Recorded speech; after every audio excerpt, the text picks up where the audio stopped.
In 2010, a small town in Mississippi celebrated its first high school graduation in over 40 years.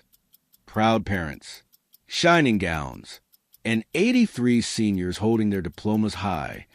But 3 months later, every single one of those diplomas was declared invalid. And the truth behind would expose one of the cruelest education scandals in American history. The town of Fennel Springs had one thing going for it: its school, a place where families believed education could break the cycle of poverty. It wasn't much: 12 classrooms, secondhand textbooks, and one overworked principal named Carolyn Bell. For these students, graduation meant everything: a ticket out, a promise of college, a new start. It started when a student named Tamika Ross applied for a scholarship. She sent her transcript, only to get a letter back that said, "Your high school is not accredited." Tamika, crying with her mother.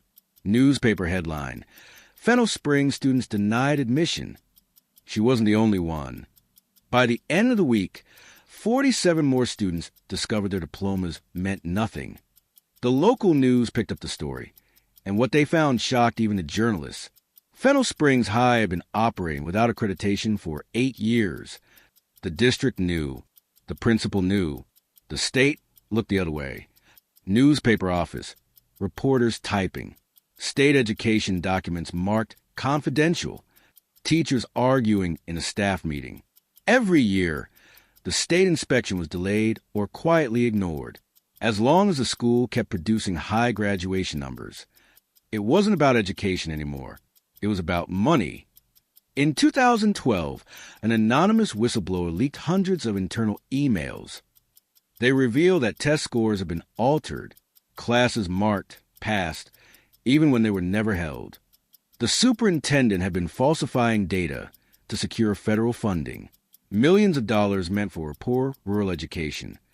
Emails appearing on screen, fake report cards, empty classrooms, government check being signed. The system that was supposed to lift these kids up was built to use them. In March 2013, the FBI raided the Fennel Springs district office. Dozens of officials were questioned. Superintendent Harold Denton resigned the same day. FBI agents entering a small-town building. Flashing lights at night. Teachers leaving with boxes. School doors chained shut. But for the students, justice came too late. 83 graduates, all stripped of their degrees. None of them eligible for college. But out of the heartbreak came voices that refused to stay silent. Tamika Ross, the same girl who first spoke out, led a lawsuit against the state. Her courage inspired dozens of former students to come forward. They weren't asking for money. They just wanted their education back. In court, it was revealed that Denton and several administrators had reclassified students as graduates to receive federal completion bonuses. Every forged diploma earned the district $2,500. They turned the school into a business and the students into statistics. For years, these kids thought they'd failed. But it wasn't them. It was the system that failed them. After a 5-year battle, the state agreed to issue retroactive diplomas and fund college scholarships for every victim. Most of them were already adults, working minimum wage jobs. But they went back to school. Grown students in night classes, teachers hugging former students, diploma being handed over with applause. It wasn't just about the paper. It was about dignity.